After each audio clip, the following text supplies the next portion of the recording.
Welcome to the Rosh Media Tutorial channel. You may have found this channel because you're having trouble adding videos to playlists on YouTube. And YouTube was making it really hard, so I showed you how to do that on the previous video.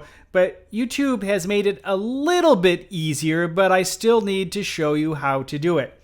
So what you do is you go down to Playlists in your YouTube Studio, and then you will want to click on Edit Playlist, and you can then add videos by clicking on these three dots right here.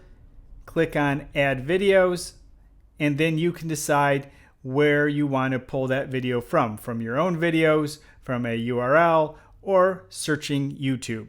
If you don't want to miss future helpful Google-related tutorials, be sure to subscribe. If you're an entrepreneur, head on over to my other channel, Rosh Sillers.